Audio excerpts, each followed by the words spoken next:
So hello and welcome class. So this is our session for time rates. This is the principle of velocity and acceleration.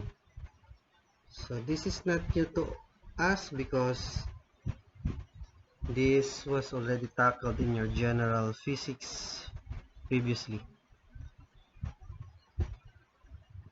So as for our learning objectives, at the end of the topic, the students will be able to: number 1, discuss time rates. Then illustrate a comprehensive diagram that describes the conditions of the time rate problems. So, importante itong illustration. And then, interpret time rate problem.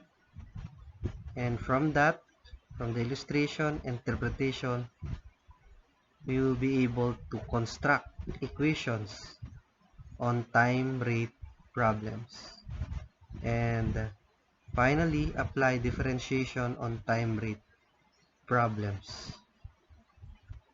So the principle is actually within velocity and acceleration, wherein there is a changing variable with respect to time. So the formula for velocity is actually denoted by velocity is equal to s all over t. V, here's the velocity. Distance is normally denoted by s, and t is time. So velocity could be in terms of meter per second, feet per second, kilometers per hour, miles per hour, and the like. S is distance in meters, feet, kilometers, miles, etc. And time is in seconds, minutes, or hours. So it is interesting to note here that by cross multiplication, we can derive the distance if we know the velocity. We just have to multiply it by time. So with this, we need to apply the steps in dealing with the time rate problems.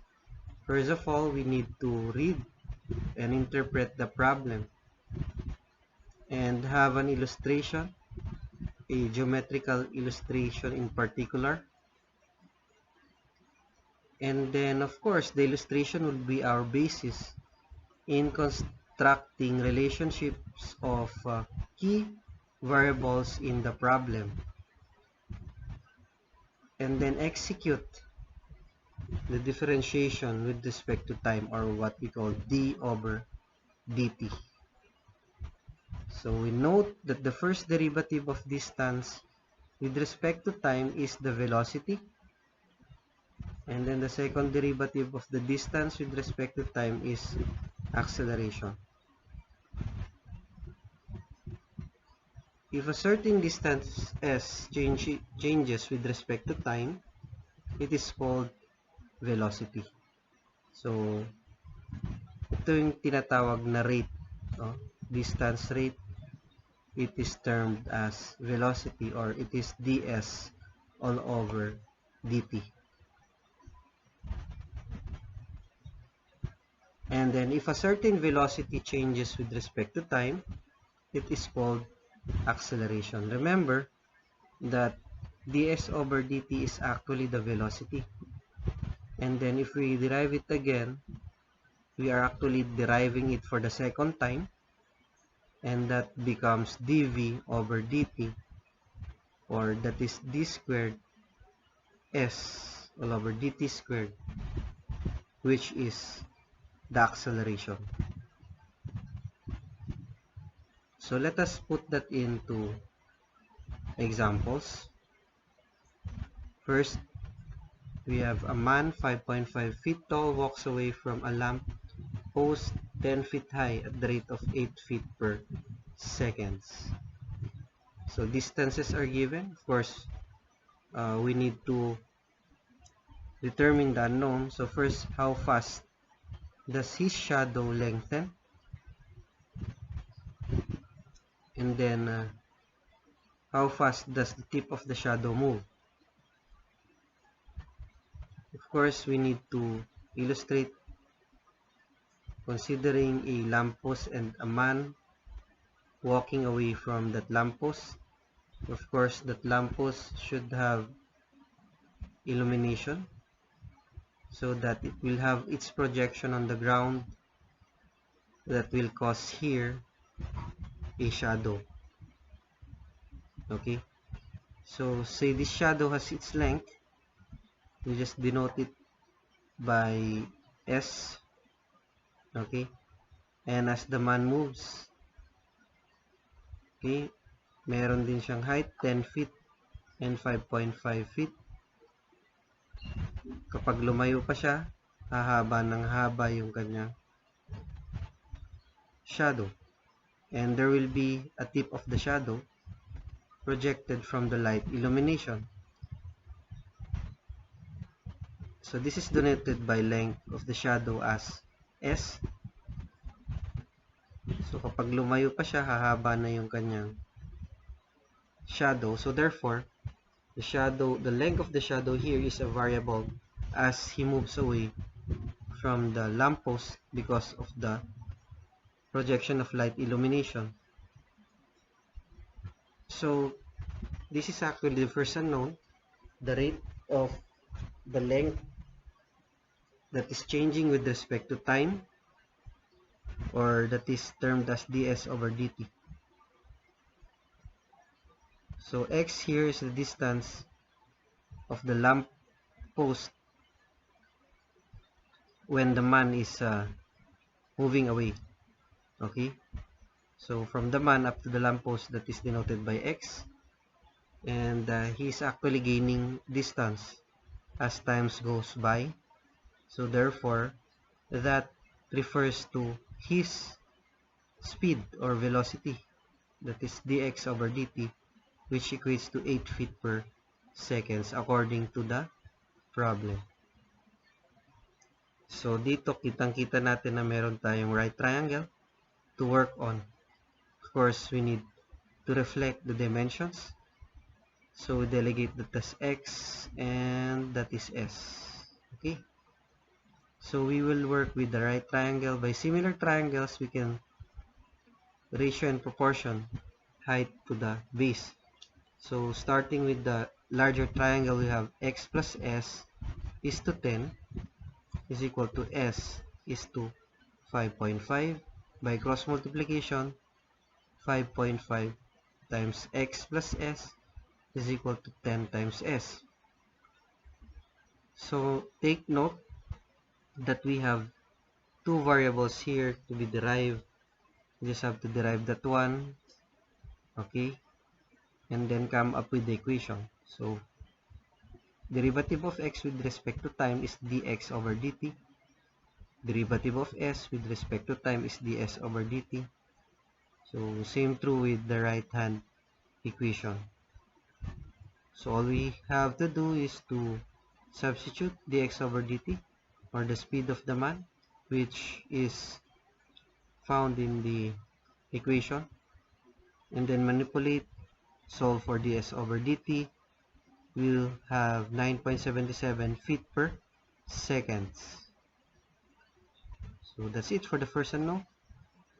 For the second unknown, we will now be concerned with the tip of the shadow, or the speed of the tip of the shadow moving away. Okay, so that is actually dy over dt if we are going to label the tip of the shadow up to the lamppost. That will be labeled as y. So if this is y, the rate of y is dy over dt. So again, we'll utilize the similar triangles. We have y is to 10 is equal to s is to 5.5. By cross multiplication, we'll have a relationship between y and s.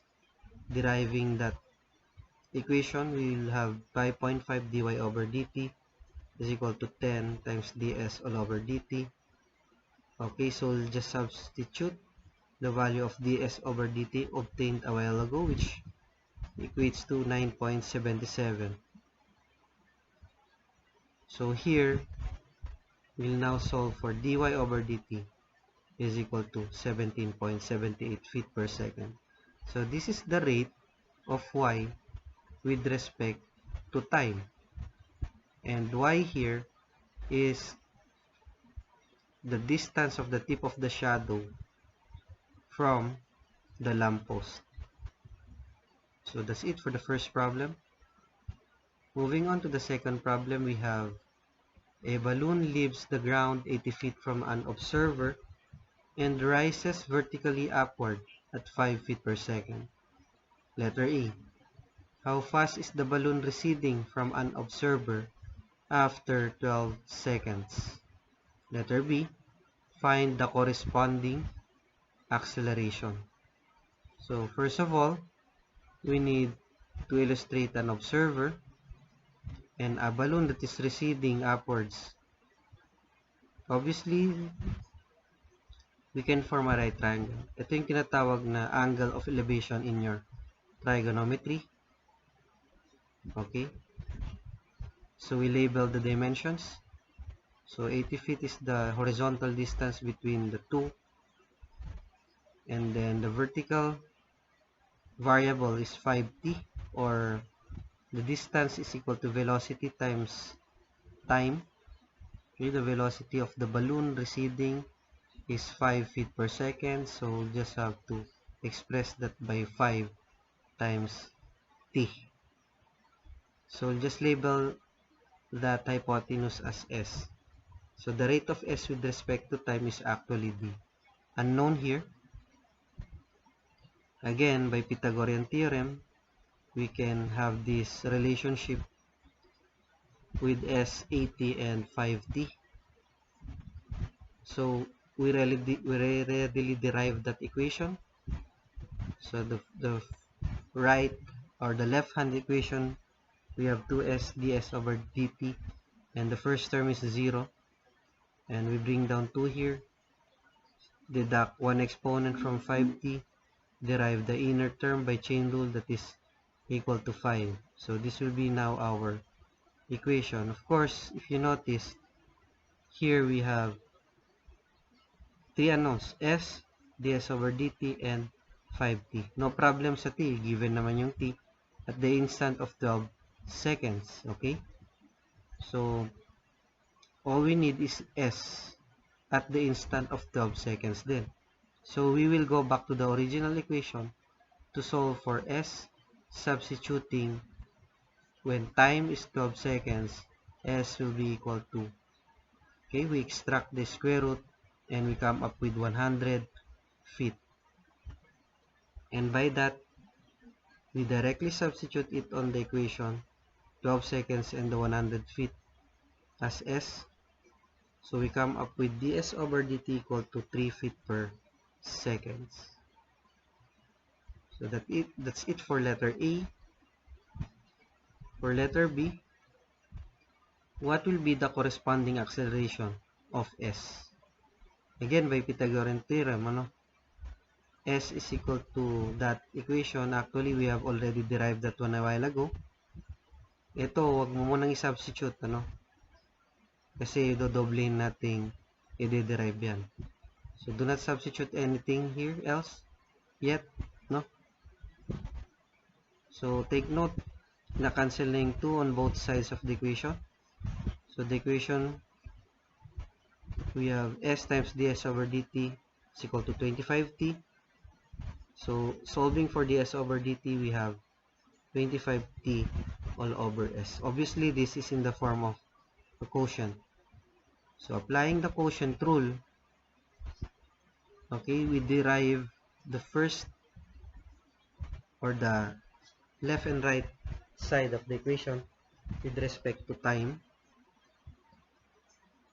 Doing that, ito magiging acceleration na to.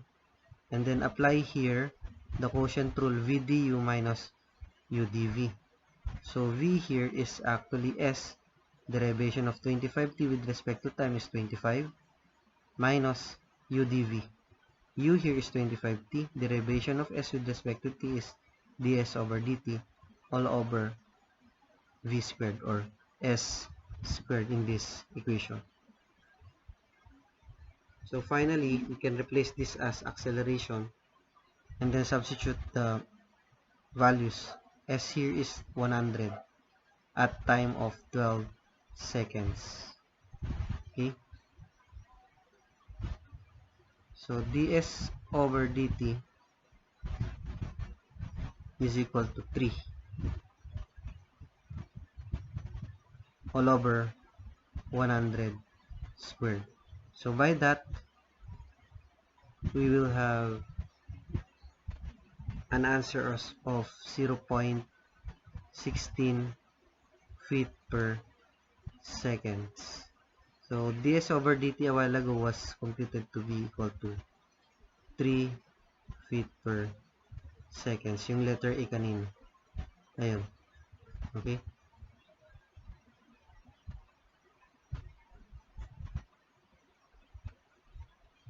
So next, number 3. Water escapes from the bottom of an inverted conical funnel at the rate of 15 cubic inches per minute. The funnel is 20 inches deep and has a radius of 5 inches at the top. How fast is the water level sinking when the depth is 8 inches? So first of all, again, kailangan natin ng illustration. We note that the radius of the top of this funnel is having 5 inches, and it is always good to have or project a right triangle here on its half, wherein the depth is 20 inches. We take note that the water level is actually decreasing in terms of the vertical dimension, as well as the volume. So therefore, meron tayong rate ng y. Pag tinawag natin yung vertical na y, meron tayong rate sa y at meron tayong volume with respect to time, or change in volume with respect to time. So meron tayong instant dito according to the problem. Actually, this is the unknown. Ano daw yung rate ng vertical, okay, when our depth is 8 inches. Now, if our vertical is i-delegate na, pangalanan natin ng y mamaya, yung vertical, that will be dy over dt, or the rate of y with respect to time. That is when y is equal to 8 inches. Considering that there will be a discharge rate of 15 cubic inches per minute. So kung titingnan natin, yung discharge rate, dapat yan negative because we have a decreasing volume actually. Now with this condition, negative 15 cubic inches per minute, it is good to note that we are going to work with the right triangle again, kasi mamaya we will be needing this relationship, okay, using the main dimensions of the base 5 inches and the height of 20 inches. Ngayon, below that 5, pababa na yung x until it will reach 0 at this point. So x here is a changing value, kaya lagyan natin ng label yan na variable x. Same true with y, lagyan din natin ng y because y is a vertical changing value. Okay, so that's the condition, when y is equal to 8 inches, what is the rate of y in terms of the time? So where shall we start now? Of course, you wanted to start kung saan may given. Ano bang given? To negative 15 cubic inches per minute. So it is good to note here that this is a unit for volume, cubic inches, Therefore, this is a change in volume with respect to time. So let us recall the formula for a cone. So simply, a cone is derived from the general formula of a pyramid. Alam niyo yung pyramid, pointed yan, tapos may area sa baba. So the volume is just equal to 1/3 the base area times height. So kapag cone, syempre bilog yan, we'll just adapt the area of the base circle, pi r squared.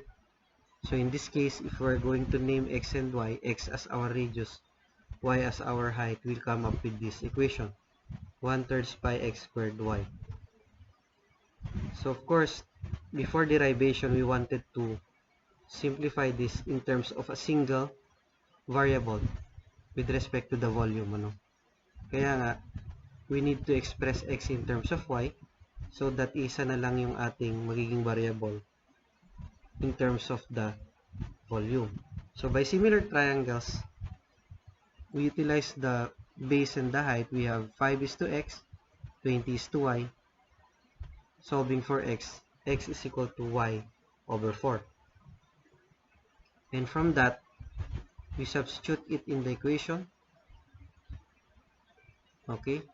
So by distributive property, y squared na yun times y cubed. So 4 squared is 16. Okay? And then combine mo yung 1/3 sa 116. That is 1 over 48. Okay, derive that one with respect to time. Pi over 48 is the constant. Bring down 3 here.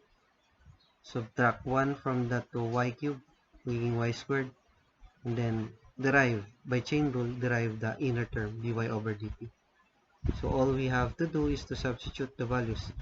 Take note, I have denoted here negative because we have a negative increment on the volume.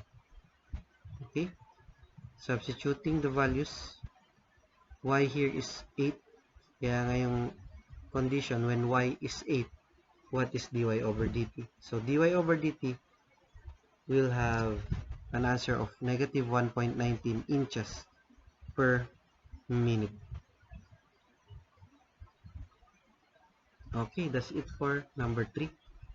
So for number 4, a man on a wharf pulls in a rope to which a boat is attached at the rate of 12 feet per second.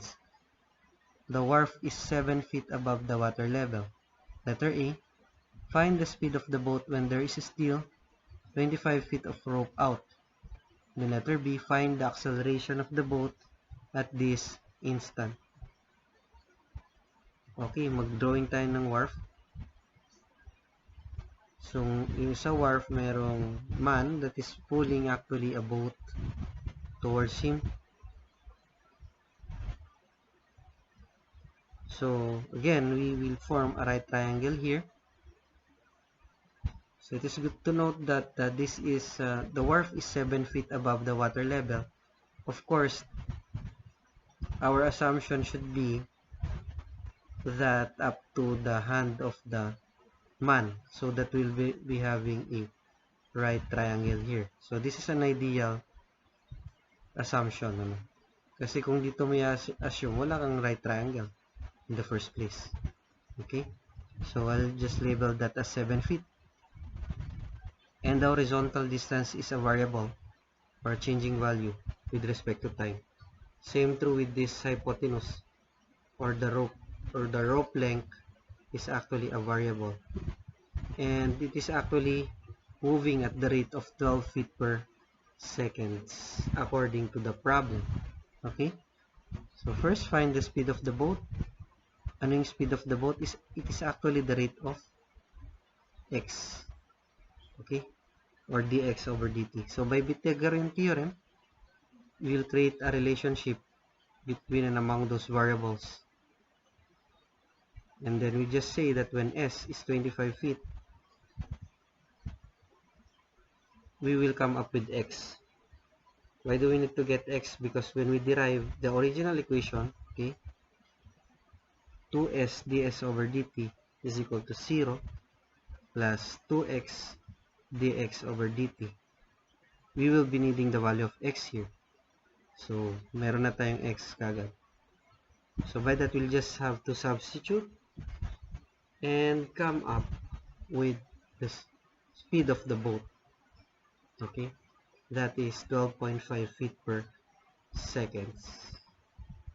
So the rate of x with respect to time is equal to 12.5 feet per second. So that is the speed of the boat when there is still 25 feet of rope out. So for letter B, Find the acceleration of the boat at this instant. So we say that acceleration is just the derivation of the distance on the second time. Okay? So we use this as our base equation. Ito, s squared is equals 7 squared plus x squared. Kanina kasi, pag-derive natin, sinubstitute na natin kagad.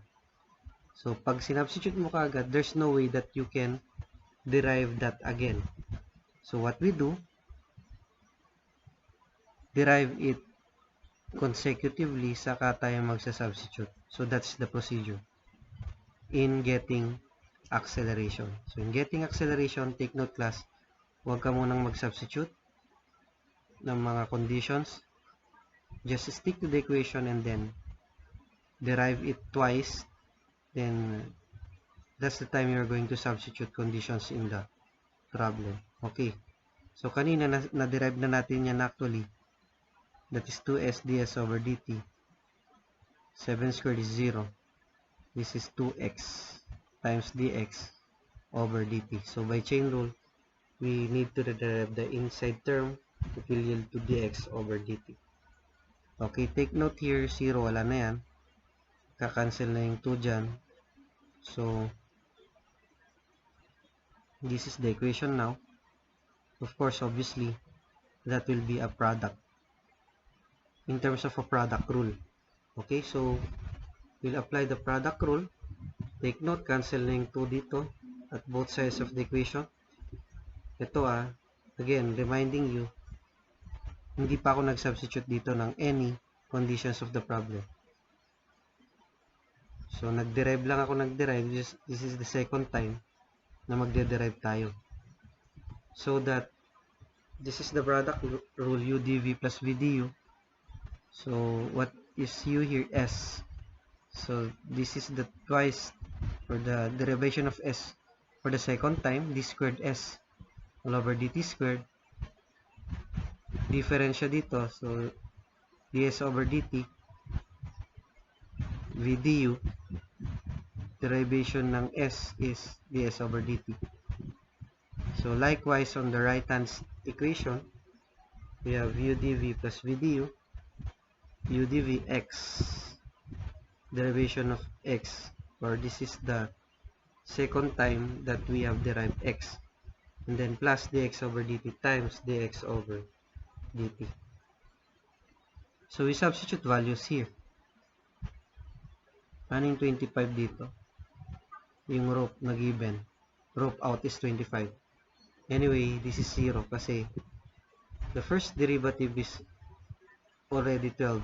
No? Pag dinerive mo ulit yan, magiging 0 na yun. Constant na yun. So that will be equal to 0.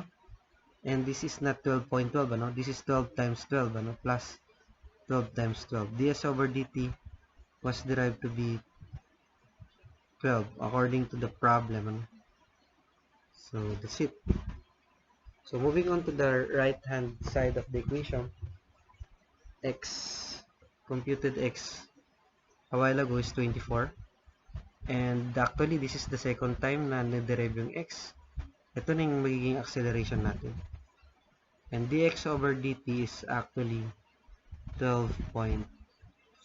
So ito yung nakuha natin kanina, 12.5.